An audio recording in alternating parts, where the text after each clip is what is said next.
figure it out myself. Amon Allred, besides being a colleague of mine from grad school, though so many years ago, is associate professor in the Department of Philosophy and Religious Studies at the University of Toledo. That's the one, by the way, that we never tried. Oh, here. His research has been in the areas of phenomenology, German idealism, and post-structuralism, particularly deconstruction, where he's focused on the intersections between post-Kantian aesthetics and ontology.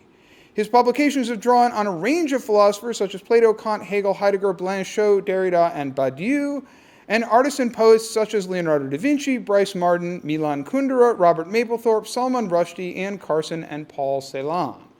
His current research is focused on fictionalism in metaphysics, where he has been interested in using poetics and mythology to develop a richer ontology of fiction than is found in current versions of fictionalism. And I think that's going to be what we're going to see here tonight is going to be related to that. So tonight, he is going to present to us a talk entitled The Tethered of the Earth, Jordan Peele, Frantz Fanon, and Jacques Derrida, and I'd like to ask you to join me in welcoming Professor Amon Allred. So, thanks so much. I know it's like pretty late in the afternoon, so I'm going to try to be pretty informal. I'm going to try to talk for about 40 minutes, and then we'll open up to discussion. I've asked Ed to cut me off at around 40 minutes. So. But I also wanted to say thanks so much to Ed for bringing me out here. It is true. We've known each other for over 20 years at this point, which is odd. I think you're like a third or fourth year grad student when I started up, and he was it's always nice to have somebody who is a friendly person further up in the program than you, because it can be intimidating going to grad school, right? So I'm really grateful that I am able to come out and talk to you guys. So this is very much a work in progress, and I hope that you guys take it in that spirit. I'm very anxious to hear people's feedback. Given the sort of the bio that Ed just sketched out, it might be a little weird that I'm talking about sort of a contemporary horror movie and Frantz Fanon. I want to talk a little bit about this. So this is part of a larger project that I'm working on. I want to talk a little bit about that larger project, just to sort of situate what I'm doing here. Not too much, because I do think this stands on its own, but just to sort of try to make some sense of it. So. As I'd mentioned, I'm interested right now in what sometimes gets called fictionalism. So I know people are coming from different backgrounds, and so I'm going to try not to assume too much. But if you guys are like, oh, this is all old hat, just like wave at me and let me know, right? So sometimes, fictionalism, at least the way that I construe it, is a little bit fancier than just a new fancy word for nominalism, which sometimes people take fictionalism to be, right? So if nominalism is the view that our ideal structures, sort of the structures that we use to talk about the world, that we claim that we use to know the world through, are really just names, right? That they don't refer to real things, real properties of the world, but that they're sort of useful categories that we employ.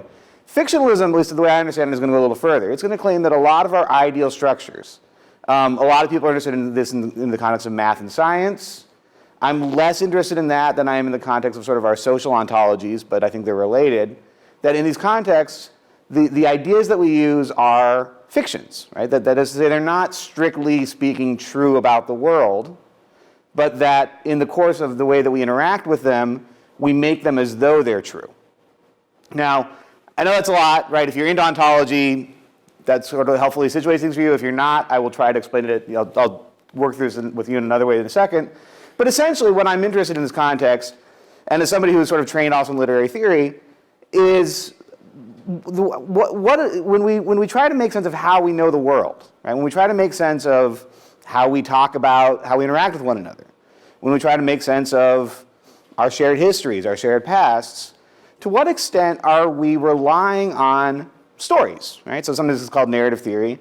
But in particular, what I'm interested in is with the rich understanding that we now have of fiction and all the kinds of things that we can do with fiction, what exactly does this sort of rich understanding do, and how does this help us understand how we interact with one another in sort of non-narrative and non-fictional ways? So with that in mind, I'm sort of in the starting point of what I'm hoping is going to be a book-length process, looking at some examples in contemporary cinema, and actually even more contemporary TV, a lot of sort of contemporary TV series, where narratives that involve multiple worlds or sort of disruptions in worlds are used in order to sort of try to make some sort of claim about the world that we claim to share together. And so this talk on Fanon and Peele, and I'm going to have sort of a coda on Derrida. On the longer version, that'll be more important. But today I'm just going to talk a tiny bit about Derrida. So if you're geeked up to really talk about Derrida, I'm sorry. I'm generally like, I love talking about Derrida. So we can talk about him all you guys want in the Q&A, but it's only going to be a tiny bit in sort of the more formal talk here. So anyway, all right.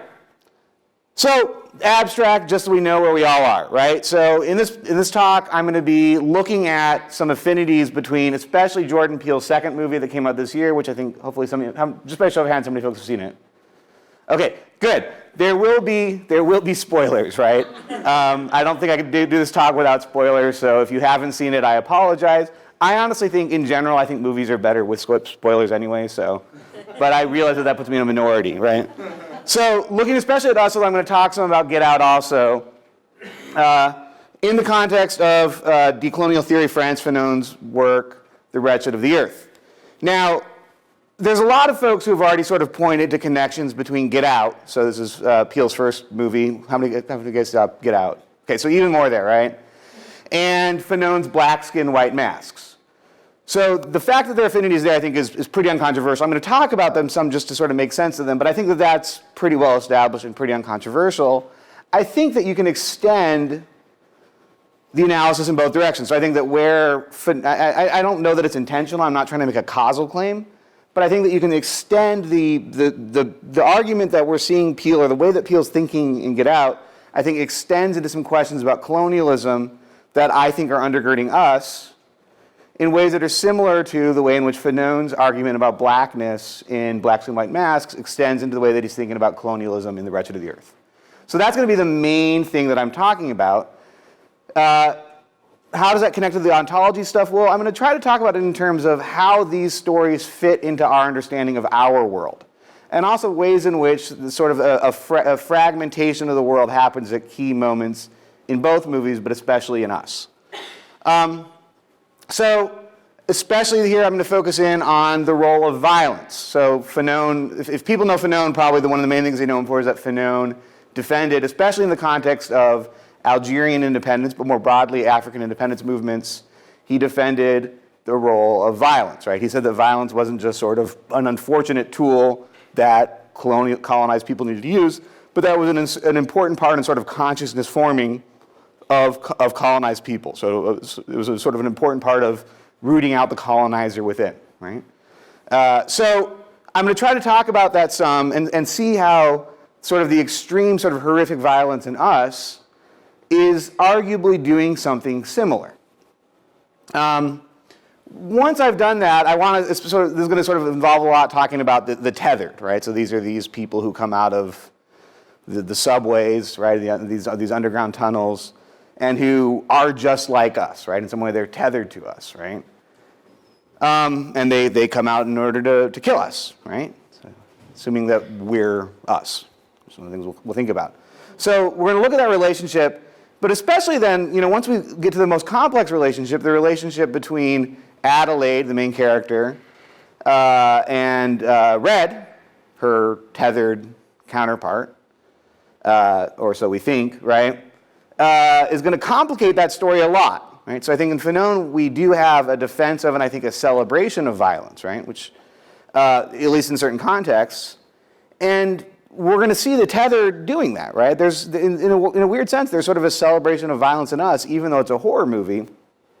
But when we start to understand the relationship between Red and Adelaide and think about it, it's going to complicate the idea that this violence sort of can be neatly used to form collective identities, sort of national identities. So I'm going to sort of end with some of that stuff, and I'm going to bring in very briefly what Derrida talks about as the aporia of hospitality, to try to see whether or not this sort of helps shed light on what I think is going on in us, and that I'm going to try to extend in some other stuff later. In particular, one thing that I think that's in sort of some of the payoff in sort of more concrete terms is Fanon's analysis is very much situated in discussions of colonization and resistance of colonization of the sorts that were the norm in Africa, where he was writing, where a minority colonizing force, right, where a majority colonized was sort of struggling against a minority colonizing group. And one question is, to what extent does that apply to places like the United States, like Canada, like Australia, where settler colonialism has been much more successful because of genocide, right? So on the backs of genocide, this has changed the relationship between colonizer and colonized. And one question is, well, how do we extend Fanon's work to think about that? Does Fanon's work extend to think about that or not? So I think that us is going to actually help us sort of think about that problem. So that's sort of what I'm going to be trying to go through here. With that in mind, I think it's important, I think this is in general important, but I think it's important to remember that the talk we're giving here is being given on Lenape land. Right? So the Lenape were the people who were here prior to European settlement. I'm always mindful of this, so you know, I grew up in a Mormon family, so my family was obsessed with genealogy. So I know where all my ancestors came from, and I do know that at least the Allreds, right? So my last name's Allred, emigrated to England into Philadelphia. Right? I don't know what the Allreds did when they were here, specifically. I do know what the English settlers in the region did. Right? And that doesn't necessarily make me responsible for that.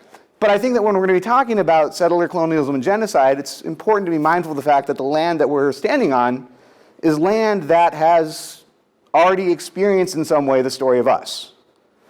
So I want to sort of hold that in the back of our head. I also want to, with that in mind, like, as I mentioned, Fanon is mostly talking about African colonialism and to sort of a slightly lesser degree the colonialism in the Antilles and Brazil. But he does have this brief comment on the US, which I think is going to be helpful in understanding the analysis of us, which of course many people have pointed out you could also read as the US, right? Fanon on the US, or Fanon on us, right? 2 centuries ago, a former European colony decided to catch up with Europe. It succeeded so well that the United States of America became a monster in which the taints, the sickness, and the inhumanity of Europe have grown to appalling dimensions. Now, I'm not endorsing this claim. I'm not endorsing this claim, throwing it out there, right? And especially on this figure of the monster, right? The monster is actually going to show up in Fanon, I think, more than, not much, right? And in general, as we're going to see, Fanon is not very interested in mythic discourse. But the monster will show up, and when we're thinking about us, the monster is going to show up again. So, Andre Bazin is a film theorist, right? He was very influential on the French New Wave, and was one of the theorists who sort of tried to help understand what's specific about the ontology of cinema, which is going to be important to me as we think about how us and black skin, white masks work. One of the things that he was wondering about is he asked the question, so how does cinema differ from, for example, the theater? Right? On the one hand, we're telling stories, right? And you know, in the most sort of straightforward way, you could just claim that, you know, the difference between a cinema and theater is that in one case, somebody's up on the stage doing this. In another case, we've got the camera. And so we're just watching the representation of a theatrical event. Bazin thought that at least with respect to how their ontologies function, though, they're quite different. Right? The very fact that when somebody's engaged, somebody's sort of doing a play, their body is literally in front of you, right? For Bazin, related it to the world of ritual, right, of mythology. He, like many people like Nietzsche, he saw this as descending from the way that from religious practices, right? So that the scene is a sacred space, right?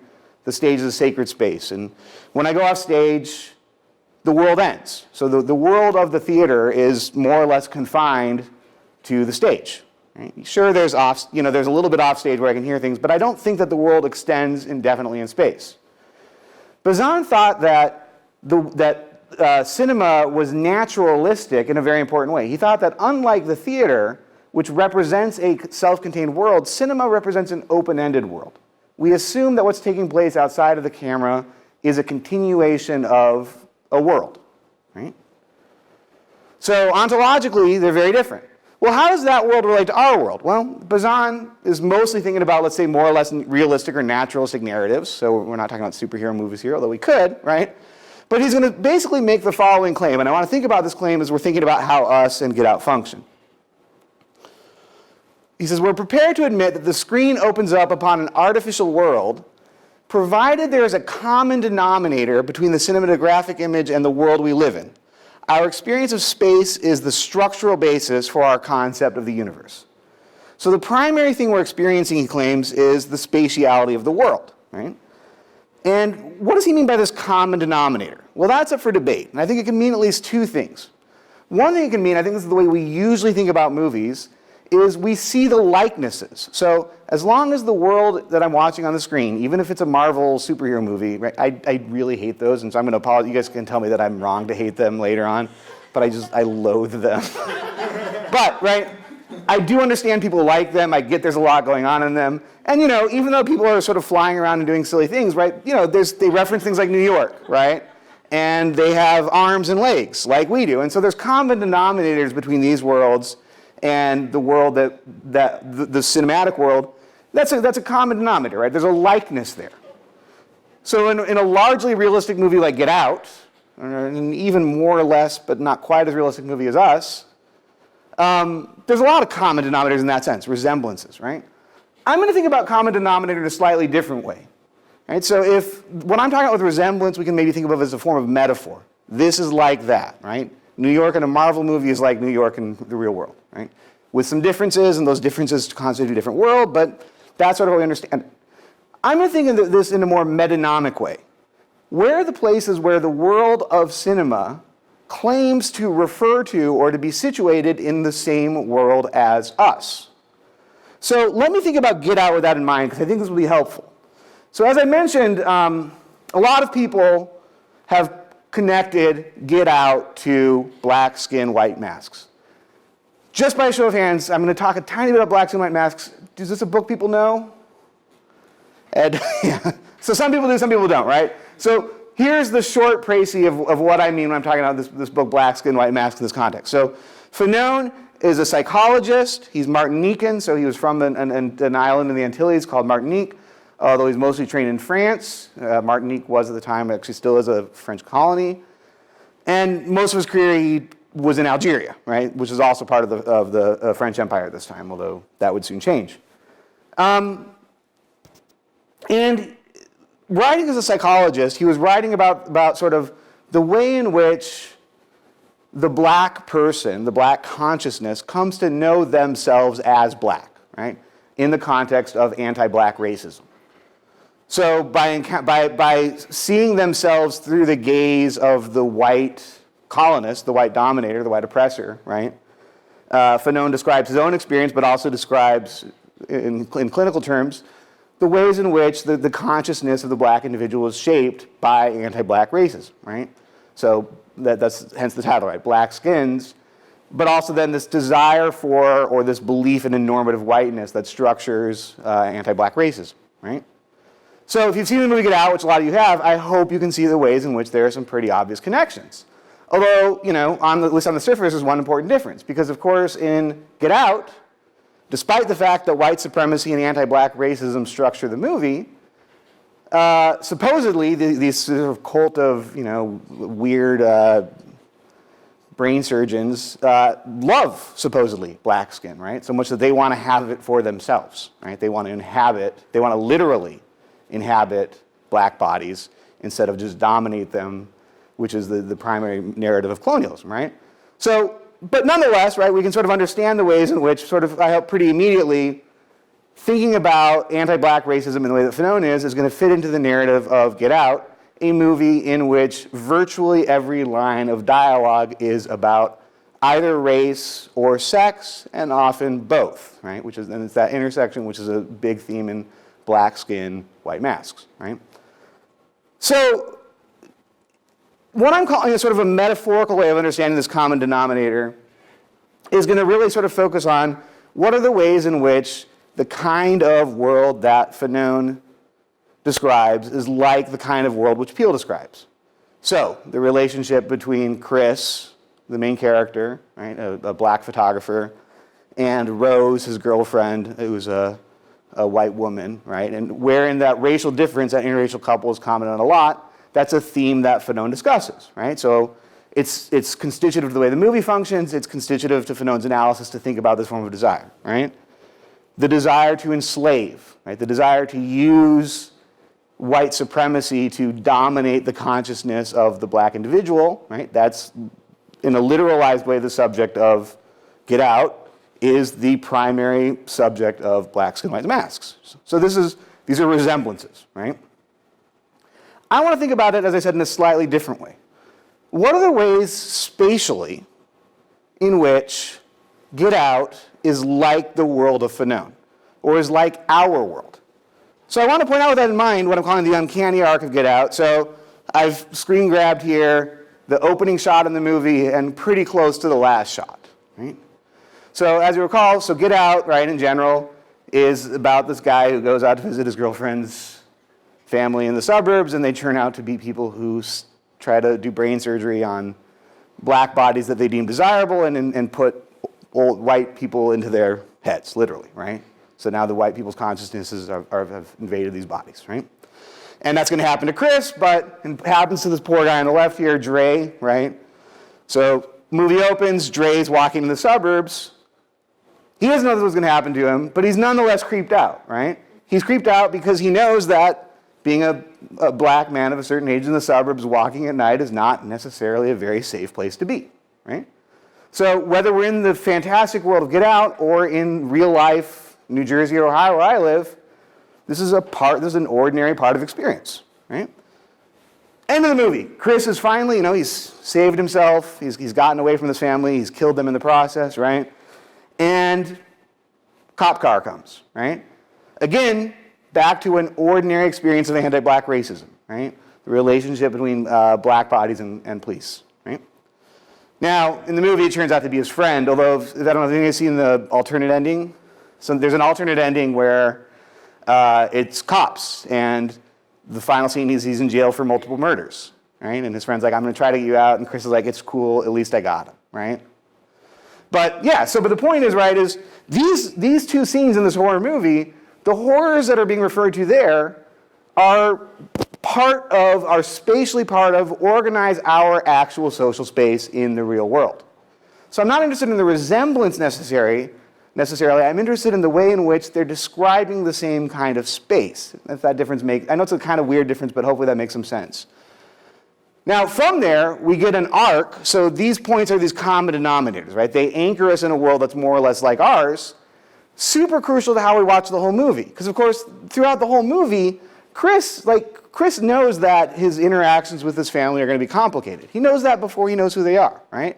He's warning his girlfriend. He's like, have you told them, have you mentioned that you're dating a black guy, right? And she's like, oh, it doesn't matter. And of course it does matter, right? Because the only thing that they want to talk about is his race, right? Virtually every line of the dialogue is about his race. Now, Chris is aware of that in advance, right? He's aware that that's going to be the structure of the story. But he thinks in kind of an ordinary way, right? Like he thinks that the fact that the dad is going to mention that he would have voted for Obama 3 times is sort of this liberal apologia, right? Like, oh yeah, he's going to say that, but really he's got all sorts of weird racist views, right? Which is true, right? But Chris expects that there's sort of this deflection, right? So Chris is constantly thinking that the way in which the family is interacting with him is deflecting from the sort of ordinary racism that he sees all the time that ordinarily structures his world. That very fact makes him blind to the fact that, no, actually the way in which these guys are white supremacists is very different than the way in which ordinary liberals are white supremacists, right? Is that making some sense, that sort of idea? Okay, I'm talking about that here then as a literalization of the metaphor. So there's this metaphor, what is anti-black racism? It's a way of white consciousness dominating black bodies, right? And what Peele has done is he's literalized that metaphor. Now, once we accept that the surgical technique is possible, right, so we accept that one fiction. Okay, they've developed this way to put one brain in another brain.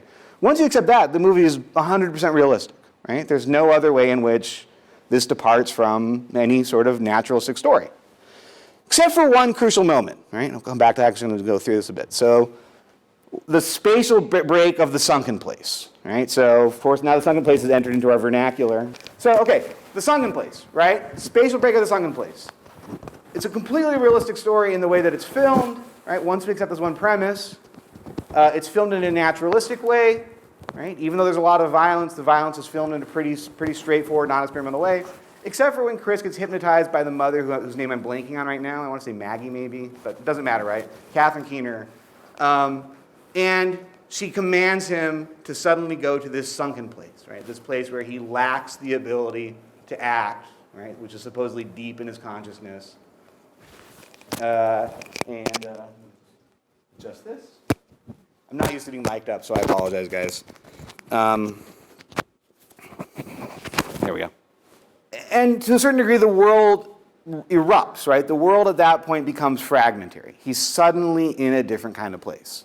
Now, in the context of Get Out, it's a brief moment. It's a crucial moment, but it's a brief moment. And Peele doesn't necessarily do much with it there, right? He sort of throws out this other possibility. Within our space, within sort of, when we get inside of ourselves, we experience these giant, vast distances that in history of philosophy have often been how subjectivity is described. So we've sort of, again, we've spatialized or literalized certain metaphors for subjectivity. And other than that, though, it's a pretty realistic movie. Right? This is sort of what I mean when I'm talking about metonymy versus metaphor. I've gone through Get Out in a little depth because I think the point is a little bit more obvious there, right? We'll get to the missing the Hegel joke in a second. I want to point out one last thing before I do that, though. So what I'm calling Fanon's Marxist existentialism and the importance of context. One of the things that I want to emphasize then, so where I'm interested in the connection between Fanon and Peele is less in, okay, does this one concept map up with this one concept? Although I think that happens a lot. I think you can do that, and I think a lot of people have already started to do that. Than I am in the way in which we can think about how Peele is extending and changing the kind of discourse that Fanon is engaged in. Fanon, as a Marxist existentialist, is very wedded to the idea of the situation, right? Fanon situates his justification for violence. He situates the consciousness that anti-black racism endows in specific times and places because Fanon doesn't think that these refer to general structures, right? They're historical events. As I mentioned, he's mostly writing in the context of the Francophone world. He points out that there are connections to America and to the Anglophone world, but he doesn't really develop them much, right? So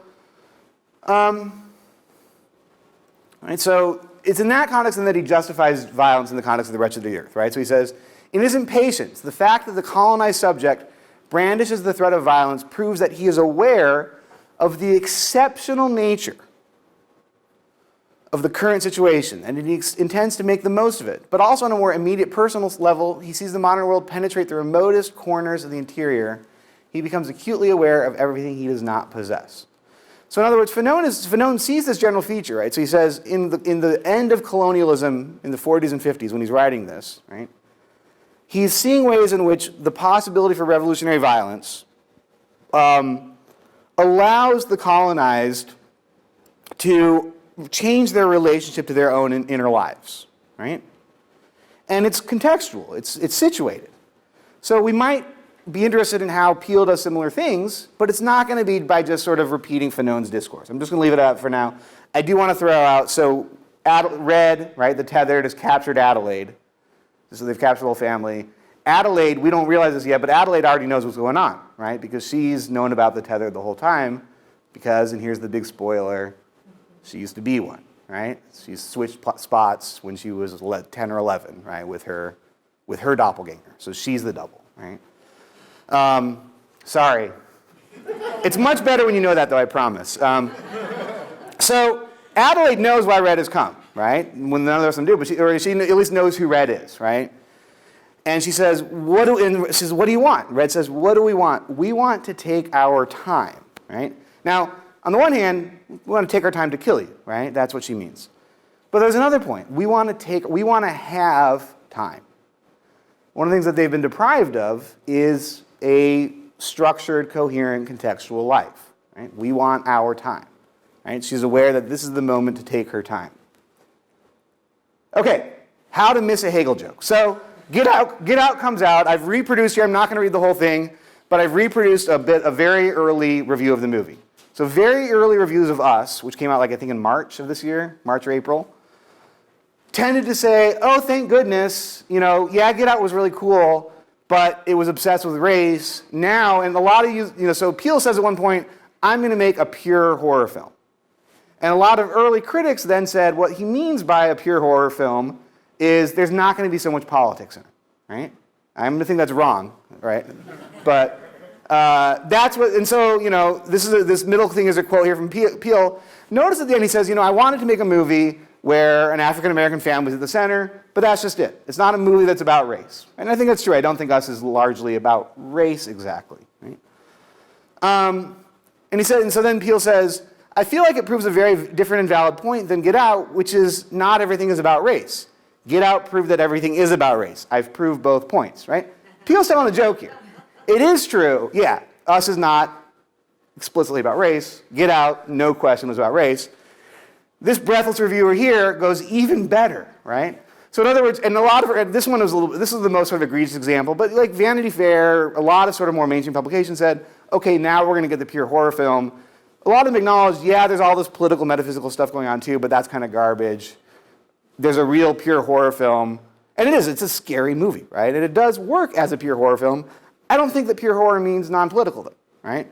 And so, I don't know, I understand no, I don't know that you think that, but I understand that there's a horror expert in the audience, so we can go back and talk about that more, right? I'm not, by any means, but I don't think, and I think a lot of people don't think that horror is apolitical, right? So, this is the starting point, right? And I'm going to say it's missing a Hegel joke, right? Because Peele is kind of getting at a certain point. Even when you're not talking about race, it might turn out that we're talking about some of the same structures that undergird race. It's worth noting in this context, when Fanon moves from black skin to white mask to the Wretched of the Earth, he moves from discussion of anti-blackness to anti-colonial, so sort of to decolonialism, to the way in which colonizers oppress the conscience of the colonized, right? Doesn't mean he stops talking about race, it means that his focus shifts. Okay, I'm going to try to hurry here. So, does the sort of literalization continue in Us? No. Us is not a realistic story in the way that Get Out is. Coincidences, omens, and oracles structure the whole thing, right? So this gentleman here is sort of the oracle that leads you to the underworld. There he is in the middle there, he's in 1986 with his Jeremiah 11:11 thing, right? Did anyone read what Jeremiah 11:11 is? It's like, it says, thus saith the Lord, I will visit evil upon them, and they won't be able to do anything about it. My Hebrew's not so good, but that's basically what it is, right? Evil stuff's going to happen, and they can't do anything about it. There's his double, and there he is. There's the double is after he's killed the middle guy, right? So these kinds of omens, these kinds of signs, this kind of weird religious symbolism structures Us in a way that is clearly not narratively realistic, right? It depends upon symbols, it depends upon signs, it depends on us drawing inferences or drawing connections in a way that Get Out doesn't. Let's just notice that fact for now. In fact, so the quote there at the bottom is a quote from Adelaide when they're going back to the beach and she realizes the doppelgangers are coming for her. My whole life, she's still coming for me, things line up, coincidences. Okay. So, how do we understand this as a political movie? So to the extent that people have, what they've mostly focused on, and this again is this analogy to the Wretched of the Earth, is what gets called the lumpen proletariat, right? So the lumpen proletariat is the sort of the bottom of the proletariat in Marxist analysis. These are the unorganized classes, criminals, people who are on the margins of society, who Marx, largely doesn't think necessarily are going to be the most useful places of revolutionary activity. Fanon in The Wretched of the Earth thinks are incredibly important revolutionary sources of activity because they've got nothing to lose, right? These are the people who have no buy-in from the colonizing world. So they simply want it to end because they don't have any space. There's no space for them in the colonizing structure, despite the fact that they make up the vast majority of the colonized world, right? So are the tethered, are these people who sort of live underground, these doppelgangers, are they the lumpen proletariat? Are they the people who've been excluded from the system, whose oppression structures everything? This is a common reading, and Peele himself has sort of made claims in this direction. Right? So if that's right, then suddenly these monsters who are coming up from the subway, we have some sympathy for, right? Why are they engaged in violence? Well, they're engaged in violence because they've been excluded from the system, and they need that violence in order to sort of shock the rest of us into wakefulness. I think that there's a lot to that, right? In order to understand this a little bit more, I'm going to talk about, and I'll be fast here, colonialism is Manichaeism, right? So Manichaeism is a religion that very much posits dualities. Evil, there's a good God and there's an evil God, right? And they're fighting each other and we have to pick sides, right? Fanon over and over will say that the world of anti-black racism, the world of colonialism is a Manichaean world, right? The colonized have been declared to be evil. And The Fanon says, the start of revolutionary violence is to reject that, right? Why do the colonized use such violence? Well, because so much violence has been used against them, right? The singularity of the colonial context lies in the fact that economic equality, blah, blah, blah, right? Despite the fact that they try to divide us into different species, act like we're fundamentally different, never manages to mask that, right? So the failure, this is a crucial feature of anti-black racism and colonialism. There's supposedly a sharp line drawn between the colonized and the colonizer, but there isn't really, right? That sharp line can't really be maintained, and the point of violence is to call attention to the fact that that line can't be maintained. So, with that in mind then, right? So Fanon, I'll just go through these quotes quickly, right? What's the point of violence? Well, it's a praxis for Fanon, right? It totalizes, it allows each individual to become a violent link in the great chain. I hope that those of you who have seen the movie Us are seeing where we're going here with the Hands Across America, right? By killing, right, by engaging in violence, by trying to kill the colonizer, what's happening is the colonized are forming themselves, Fanon claims, into a national whole. Right? They've been excluded from the world of value, and they're going to reorganize the meaning of the world. Right? So they're creating this link in this violent chain, right?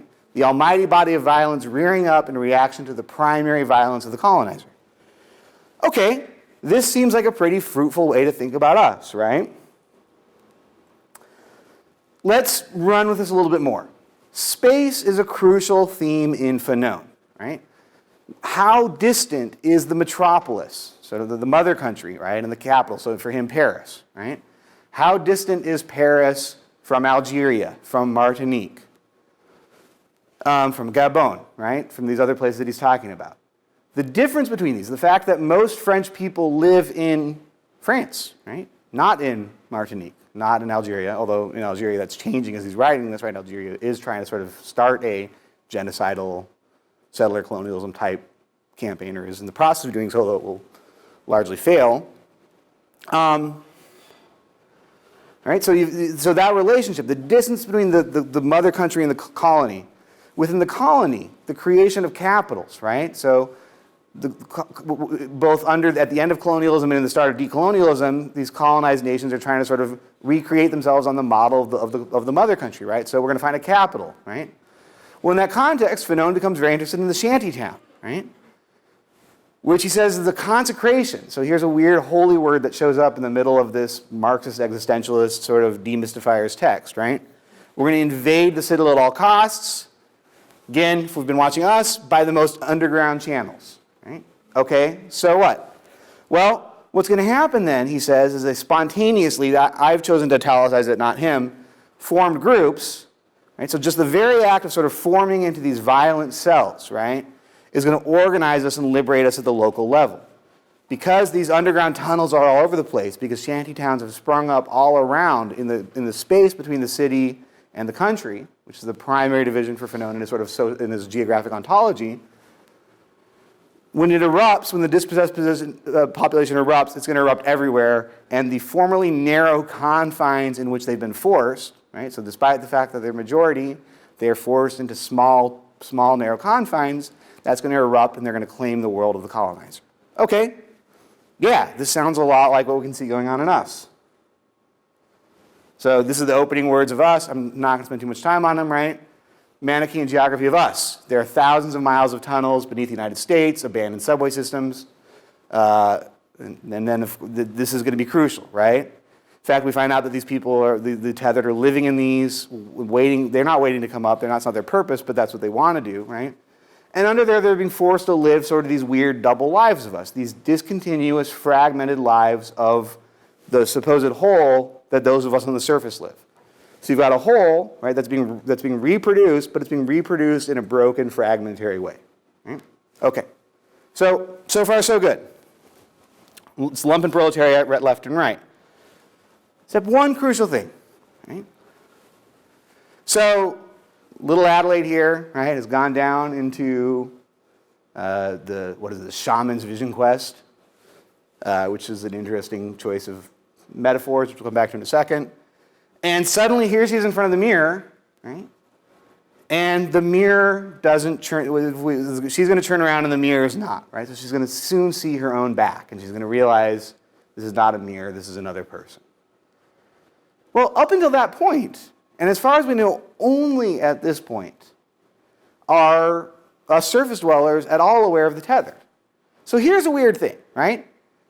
Even though in America today, I want to claim that so I'm a good liberal, so I'm not racist, right? And I'm sympathetic to the developing world. But of course, my actual activities, the clothing that I wear, the things that I own, all depend upon, and I have to be aware of this fact, right? It would be wrong of me to not be aware of this fact. There's more than enough clues to know that these are structured by continued white supremacy and colonialism, right? So I know these things are there.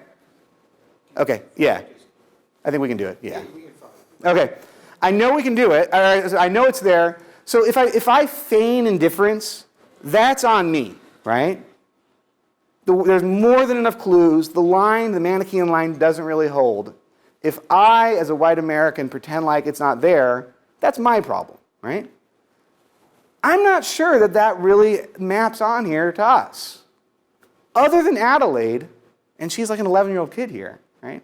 And of course, as we're going to learn, it's even more complicated than that.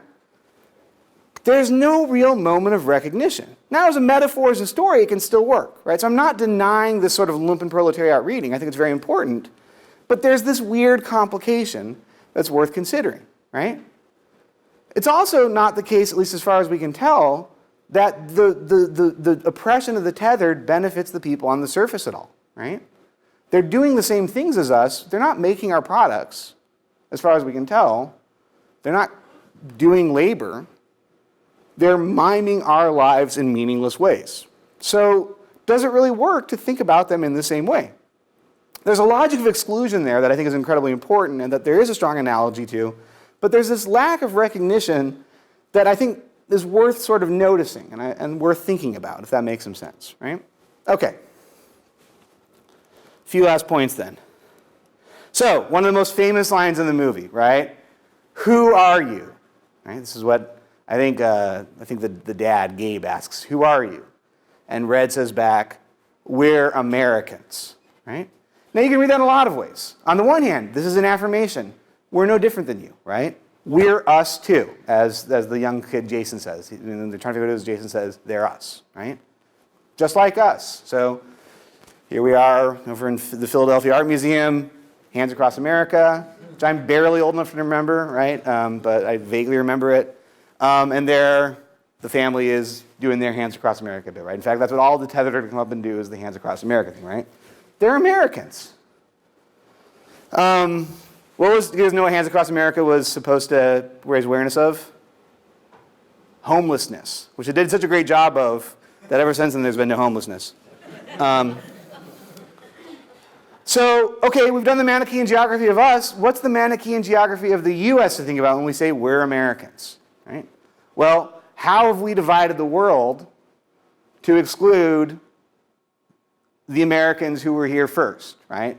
Whose land was invaded in ways not different than the experience of Gabe and even Kitty and Josh, Tim Heidecker and Elizabeth Moss, right? Who are awful people, right?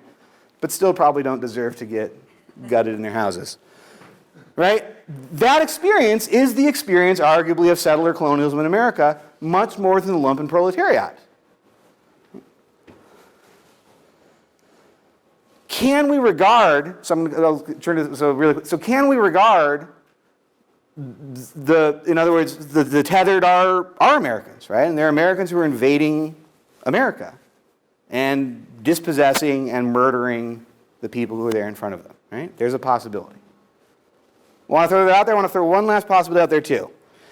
Really quickly, I'm going to try to be really fast. I'm not going to read all of this. To think about that, right? So the crucial sort of, and where a lot of the beauty of the movie comes from is that the moment of consciousness, Red says, the moment where she realized her dream was when she became this, where when Adelaide on the surface became a beautiful dancer, right? This amazing dancer, right? And therefore Red in this tethered world was also able to dance, right? And this experience of art organizes her world, right? In a way that hasn't happened yet. She says, if, you know, as much as I hate you for putting me down here, right, or for oppressing me, you did at least, she says, at least I never would have danced if it weren't for you, right? And it's that dance, she says, that serves as this prophecy to the tethered, right? And so they organize themselves around this dance. I'm not going to read all this just in times, but Fanon has a long bit on how art structures the world. I do think it's crucial that it's dance, right? Because one of the key features of the tethered is that they are deprived of language. In fact, we wonder why only Red can talk. Ultimately, it's because we learned that she was not originally a tethered, right? She was originally from the surface. On that context, though, it seems like Red is saying, had this tethered version of her not come to the surface, she never would have been a dancer, right? So there's some sort of connection to the body deprived of speech and this capacity to engage in the expressive form of movement that dance that Peele's playing with, and I just sort of want to throw out there, I think is worth exploring in more depth. Very quickly, as I said, for the most part, all right, so on both these analyses, these are very naturalistic analyses of the story.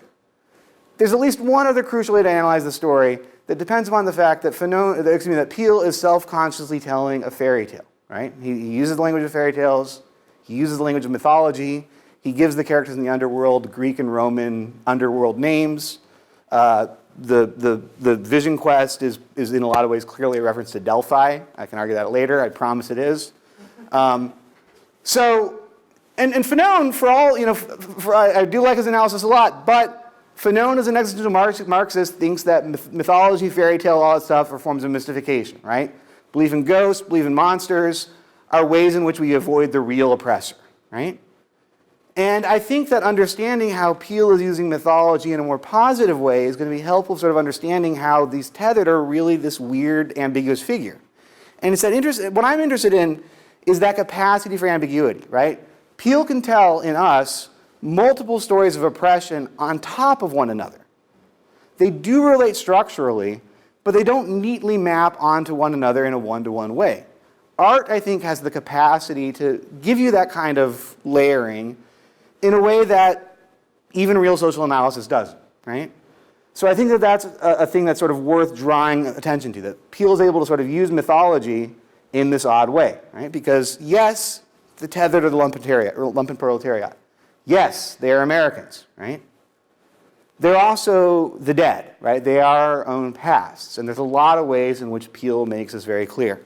So there are pasts. What's my relationship to my past? Well, my relationship to my past is a form of violence. It is a form of exclusion, but not in this sort of straightforward way that either I'm oppressing the lumpenproletariat or somebody's coming in and invading an area, right? There's this sort of there's this sort of notion of our ancestors, of our past, that is not fully worked out, but is sort of there, right? So we've got our universe brain here, right? We can think about the tethered as the colonized. We can also think about the tethered as the colonizers. One way that I'm just worried that we might go, and I'm going to 2 minutes and I'll be done, right? Is we might sort of go down the liberal route and say, well, if they can be both of them, maybe they're neither of them. In other words, maybe it's just a monster story, right? But the deepest level is when we can understand, well, no, the tethered, or I wrote the tether, I'll fix that later, have the capacity to be both colonizer and colonized, right? So it's not that, maybe they're to blame, maybe they're not. It's that we're implicated in this violence probably on both ends in complicated ways that need to be worked out and analyzed. And I think one of the things that stories allow us to do is work through that kind of ambiguity. With that in mind, Derrida, I'm not going to do this long quote. Derrida's aporia of, I'm going to throw this out there, we can talk about it more if you guys want or not. What's the aporia of hospitality? Well, the aporia of hospitality is this. In order to be hospitable to the other, and I'm going to show, I think that the entire movie, I think, hinges on this. That's why I do want to end here, right? The aporia of hospitality, which is the key organizing feature of like the ancient Greek world and a lot of traditional pre-modern societies, is your obligation as a host to take in guests, and not necessarily guests that you pick, right? Guests that wash up on your shores. And as a guest, to not be an asshole when you're the guest, right? This is the guest-host relationship. It's like the core structuring of a lot of traditional societies, right? Well, what does that mean? Well, on the one hand, here's the weird thing that Derrida points to when he calls this aporia, right? In order to be hospitable to you, I have to recognize that I have obligations to you. But I can only recognize I have obligations to you insofar as you're part of my social world, right? And yet, when we talk about real hospitality of the foreigner, we're talking about the person who doesn't have my language, right? who is not a part of my world, who I didn't expect coming. By the same token, the guest has a claim on my hospitality. That means on my home, right? But they can only exercise that claim if I assert myself as host.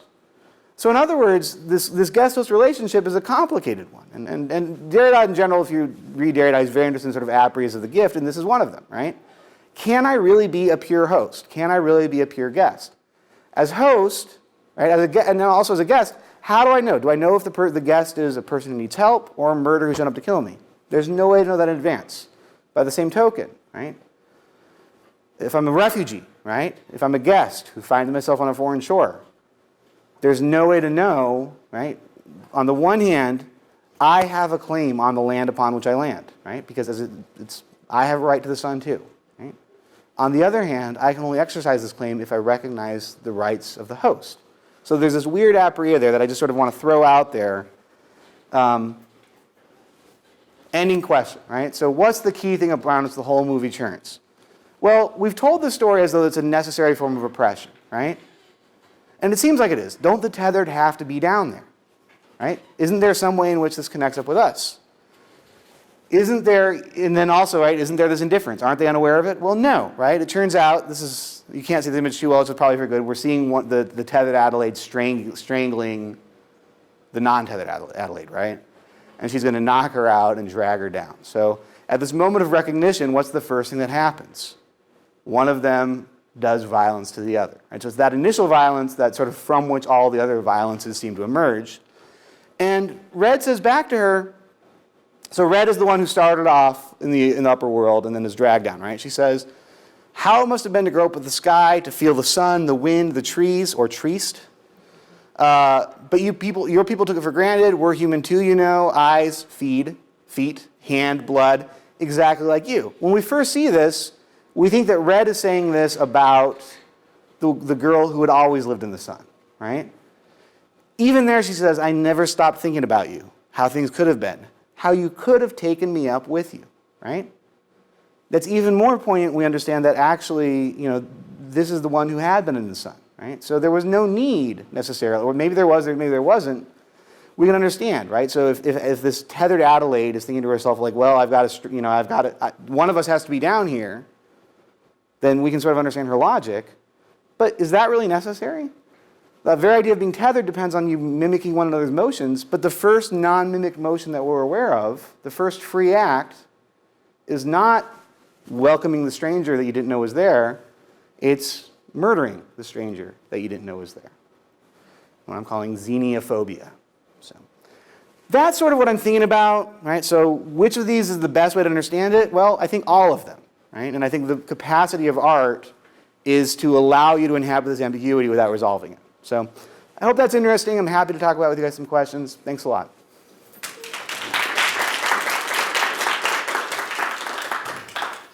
First of all, fascinating. It's just a brilliant presentation. Also, I should say I had a visiting position at Toledo a long time ago. So come back sometime. Yeah. I haven't seen Us yet, but as you were describing it, it sounds incredibly similar to Blade Runner and to a lesser extent to Android's Dream of Electric Sheep.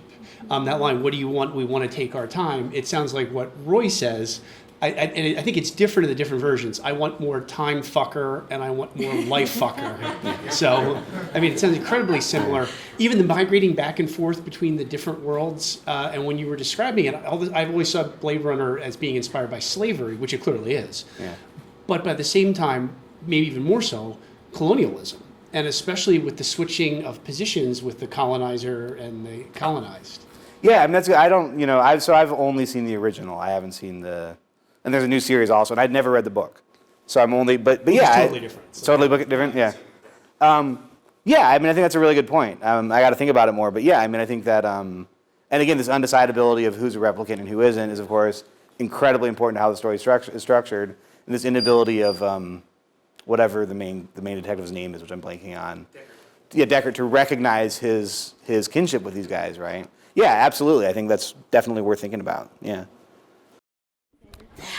So thank you. That was awesome. I'm wondering if you could expand a little bit more. Is this thing even working? on the dance and the connection between Adelaide and Red underground, because that seems to be a productive connection that they both recognize as valuable and is something different than the encountering your double and immediately trying to kill it. Yeah. So, that's one of the things that I really want to explore the most, because I think that scene and that sort of idea as a metaphor is crucial, right? Because, on the one hand, we've got this idea, okay, art sort of organizes our experience and makes consciousness possible in certain ways, which is an idea that's pretty well explored. But I do think that there's something, again, and the fact that it's dance is this physical thing, which again involves, bringing your body into harmony and rhythm with someone else's, is an incredible. And Red says we shared this, right? So like you're saying, this is a very different kind of thing. Even though they're apart, they shared it. I hope that it points a way out, right? But at the same time, Red thinks that this is the thing that awakens her to this call for violence. So again, now one of the things so Jake and I rewatched this last night, and one of the things we were talking about is it's really interesting. There's not a lot of sort of declarative claims, but crucially, and if you go on the internet, right? So one of the reasons why I'm sort of trying to do this when I'm sort of thinking of these like anti-realist readings of movies is if you go on the internet, it's full of realist readings, right? And they're mostly awful.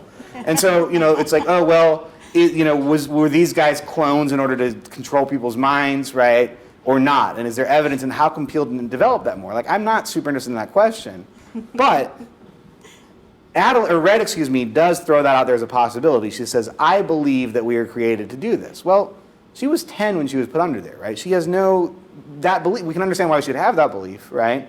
But that belief has no necessary cachet. And it's one of the few places where Peele is really marking the fact that it's not a true statement about the world necessarily, but it's the belief of one of the characters. So we've got this story, this understandable, right, natural, we can completely understand why, story of resentment and revenge, and we've got this story of sharing dance. And Red wants to connect them, and I'm not sure, I agree, I'm not sure that that's fair. So I don't know what to do with it, but I think that there's a lot more to explore there, yeah. So this is going to be a vague question. I'm sort of curious about how this connects up with your views on fictionalism. And I was trying to think of the connections, and the one thing that was popping into my head was the thought, just like the role of violence in upending social ontologies. There's probably something there. And I was just curious if you could expand on that. So here's like the 5-minute version of that, which is the thesis of the longer book, right? So I think that it's not an accident. Actually, this is the other talk I talked about, sort of giving here to Ed, was I don't think it's an accident that in Kant, when you're seeing the rise of colonialism and and racism, right, and you're sort of seeing this ideology forming, not just in Kant, but Kant is sort of a useful sort of index for where this is happening historically. You're also getting this very interesting resurgence of this argument for the unity of the world as a necessary feature of how we organize experience. And so I think that this shows up in the way that we approach a lot of art and the way in which we understand culture. So Kant also has this weird discourse on where he talks about reason as anti-culture at the end of the first critique, which I think and sort of fits into this, right? So we've got this multiplicity of worldviews in culture, right, which Kant is already aware of and Herder is going to pick up on soon thereafter. And that's all going on, and Kant says the job of reason is to prune that down, right, to organize it, to structure it, to make sense of it. And I think that a lot of the sort of European culture that I'm very interested in takes up that call. Right? Now, what I'm much more interested in my own work is the features of high modernism and postmodernism where the limits of that are confronted, right? And so, although this is, of the things that I'm thinking about writing about, this is the one that's probably the most realistic ontologically, if not sort of in terms of real possibility. That's the most sort of dialed down, but the fact that it erupts at certain crucial places is, I think, actually even more helpful for that reason. So that's sort of the short version of the answer. Yeah. I came here thinking Jordan Peele would be here, and then oh, I'm sorry. That must be a real disappointment. It was very false advertising, but I told myself I would never think this movie ever again after I watched it. Okay. And thank you for bringing back those horror memories. So I'm sorry twice. Then it sounds like. Yeah. No, but at the very end of the movie, seeing you already spoiled everything. Yeah. That little kid looks at his mom. Yeah. Then sees that his mom is the Tethered. Yeah. but like she's already like she's somewhat human. Like she somewhat falls into the. Yeah, she's still his mom, right? Yeah. So like, how do you think the people like? How do you think like no like the like the people above ground would deal with her? Yeah, I mean, so that's a good question, right? And this gets at sort of, again, like, and Peele's playing with this, right? So he's making a monster movie, right? And there are certain tropes about monster movies. And one of the tropes about monster movies is that they're not human, right? But, and there's a way in which, what I'm talking here about ambiguity, and why I sort of don't like realistic readings is, if you go on the internet, people are like, okay, are they monsters or aren't they, right? Do they have free will or not? And I think that the point is, like, I don't think you have to answer those questions. I think Peele is suggesting ways that you could go in either direction. So there are ways in which, yeah, these are just monsters, right? There are other ways in which they're humans who have been forced into these horrifying conditions for reasons that we don't understand, right? So how does, so how does Jason, when Jason realizes at the end that his mother is a tethered, which I think is at least heavily implied that he does, how does that change his relationship to her? I think the kid's working it out still, right? What would have happened if Adelaide had, if the two Adelaides, instead of one of them attacking the other, if they had both gone up to the surface together?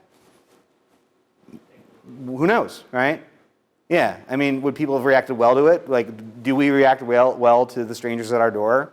A lot of the times, no, right? So I think it's a very good question, and I think the answer is, if Peele were here, he could tell us where he wanted to go. But he's not here. If he was here. Yeah. But even then, so I believe in this thing called the death of the author, so I think even if he's here, he doesn't get to tell us what's going on either. So, yeah. Yeah. It still would have been cool. I would have rather heard from him too. So, yeah. All right, can I take moderator's privilege for 2 seconds? Yeah. Because your answer to that led me to think of something really interesting about so you're bringing up ambiguity as a kind of, what these kind of, if we want to call them anti-realist narrative structures or fictionalist narrative structures show us is to some extent these kind of, concatenations of perhaps constitutively ambiguous or problematic in Deleuzian terms, relations, right, that are sort of there. But since we're talking about postmodernism and post-structuralism, this makes me think that another piece of what's going on here is that what those things disclose, or their unresolvability, but also their the kind of necessity of certain of them appearing, the knots appearing in certain places, right, and reiterating themselves in certain places, shows is what a group of people in the 50s and 60s might have called structure. Yeah. And so I just want to throw out structure to you for a second and say, to what extent is what's at stake here also the idea that, these kinds of violence are caught up in structural? Yeah, I mean, so yes. So the short answer, again, like, I don't want to go too far down the structuralism rabbit hole. Right. You and I can do another time. Right. And we won't go into Deleuze too much right now. But the short answer is, like, yeah, I think that we're seeing something here like founding acts of violence, right? And sort of ways in which force, right? So since I'm more of a Derridian than a Deleuzian, but there's overlap enough here, right? Ways in which systems of force are sort of necessary to the way in which structures are instantiated, but then also the ways in which they deform themselves. And in terms of sort of, again, mapping this, sort of what I'm talking about, this is contiguity between these worlds and fictional worlds and quote-unquote our world, the ways in which producing effects in fiction can interact with and impact the world around us. Yeah, like that's a very important part of why I'm interested in this stuff. Cool. Yeah.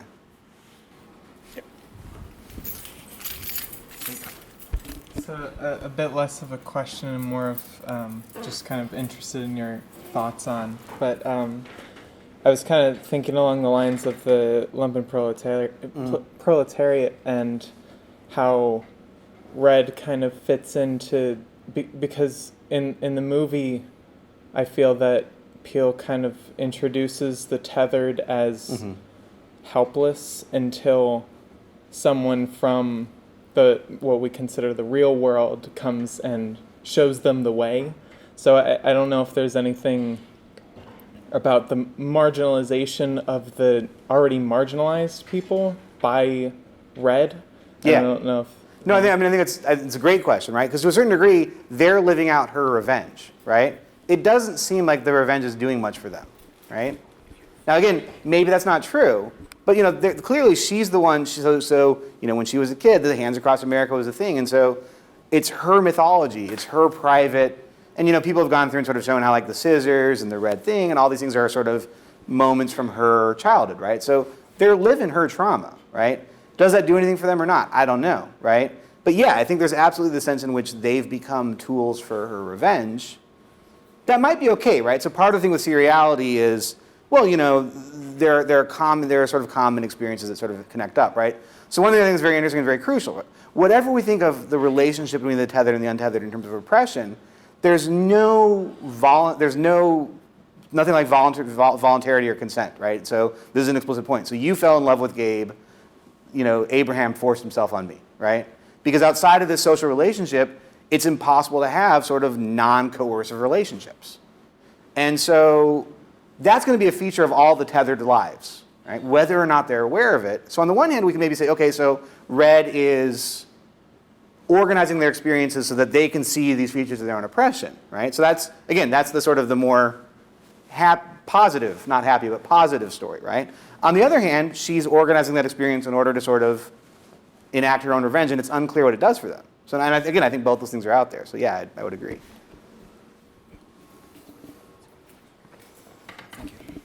Okay, so first of all, thank you very much for doing this. I thought it was very interesting, but unfortunately I haven't seen either movie, so I may be way off base. They'll be much better now, don't worry. It's just, my question may be way off, but what this made me think of is sort of the familiar horror trope where the monster sort of impersonates one of us or something like that, so The Thing or something like that.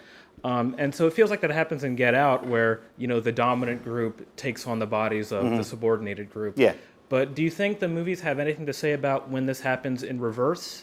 Because I'm sort of thinking of like the scene in Battle of Algiers where, you have the women, they take off their hijabs, they put on the makeup to pass as French women, and then they go to the French Quarter and they leave off the bombs. So I was wondering if you felt like these movies had anything to say about that's an when it interesting goes example. the other way around.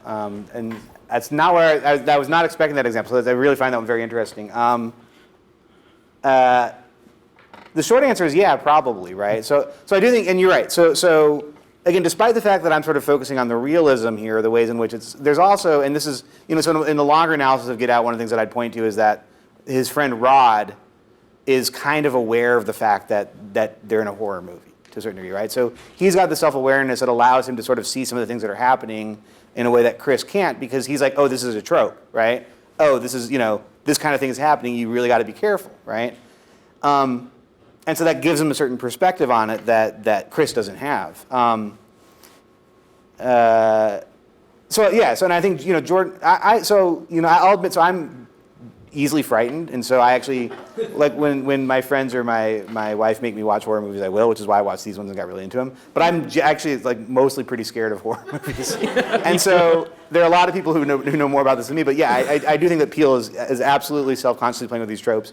How do they figure into again, in sort of maybe in non-horror movies where we see this in reverse, where we see the oppressed taking on the identities of oppressors? That's a good question. I got to think about it. So thanks. Sure. What do you think of the rabbits from under ground? Yeah, I mean, so then there's a lot been written on that, right? So apparently, again, Peele is obsessed with rabbits. He finds them creepy. But interestingly, so that's part of it, right? Now that's not enough of an answer, right? But apparently part of the reason, you might already know some of this, you might have looked around on this some, I don't know, but part of why he finds them creepy has to do with their eyes, right? And the fact that they can look in two directions, which again gets to this sort of doubling doppelganger thing. I'm obsessed with Greek mythology. I also think that there's sort of this sense of sort of the sacrificial violence there, right? So these are the only things that they're allowed to eat. Rabbits breed very quickly, right? So in a naturalistic way, we can understand, okay, well, why would you put this in the underworld with them? Well, because there'll be a lot of them, right?